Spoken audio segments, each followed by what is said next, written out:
வண்டி சீட்டியா மாத்திரம் வலிக்குது, எனக்கு எரியுது. வண்டி சீட்டு ரொம்ப ஹார்டாக இருக்குங்க. ரோடு வேறு அங்கங்கே குண்டு குழியமாக இருக்கிறதுனால ஃபீலிங்க ஓட்டு ரொம்ப அடிக்குது. நம்ம பொள்ளாச்சிக்கு வந்தோம். அடுத்து வந்து பார்த்திங்கன்னா நம்ம கேரளா பார்டர் இருக்காங்க.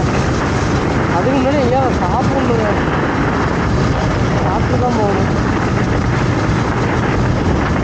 ரோடு ரொம்ப வந்தரையாக இருக்குங்க.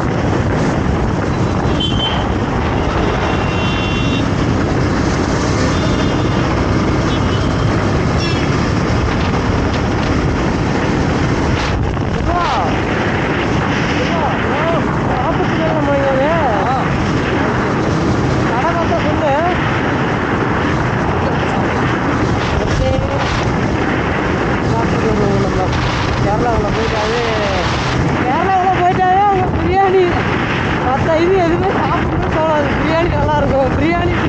பிரியாணியாக தான் போகும்.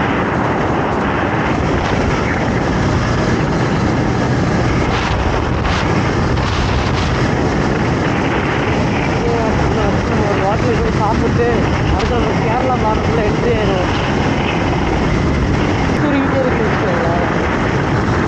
அதே மாதிரி உட்காந்துக்கிட்டே ரைட் பண்ணி ஃபீலிங் கட்டெக்ஸ்லாம் வலிக்குது. ரோடு வேறு ஆஃப்ரோடாக போயிடுச்சுலாம்.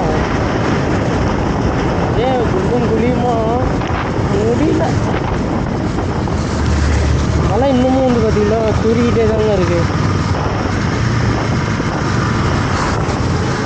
இன்னும் ஹோட்டல் ஏறி சாப்பிடுவோம். அதுவும் பார்த்துக்கிட்டே வரேன். ஒரு ஹோட்டல் கடை கூட கண்டுச்சேன் போட மாட்டேங்குது.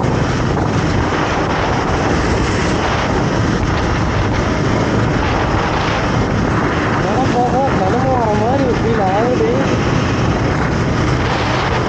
பார்ப்போம்.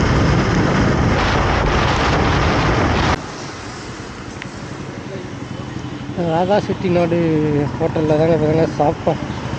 ரொட்டி எதுவும் இல்லை, தோசை தான் இருந்துச்சு. சாப்பிட்டோம். ஆளுக்கு 2 அதே வயிறு நம்பிடுச்சுங்க. சாப்பிட்டு அங்கே கிளம்பிடுச்சுங்க. இன்னும் கரெக்டாக வந்து பார்த்திங்கன்னா நீ 88 கிலோமீட்டர் இருக்குங்க போகிறதுக்கு.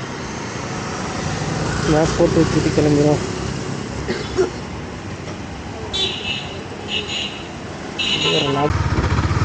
இன்னமும் இந்த மழை விட்ட பாட்டை காணுங்க. எஞ்ச மினிக்கே இருக்குது. இன்னும் நம்ம கேரளா போகிறதுக்கு வந்து பார்த்திங்கன்னா சரியாக ஒரு 5 கிலோமீட்டர் இருக்குது. கேரளா பார்டர்கிட்ட போகிறதுக்கு. அங்கேருந்து நம்ம ஒரு ஃபோட்டோ ஒரு வீடியோ அங்கே கேரளா பார்டர்கிட்ட எடுத்துகிட்டு அங்கேருந்து நம்ம கேரளாக்குள்ளே போயிடலாங்க.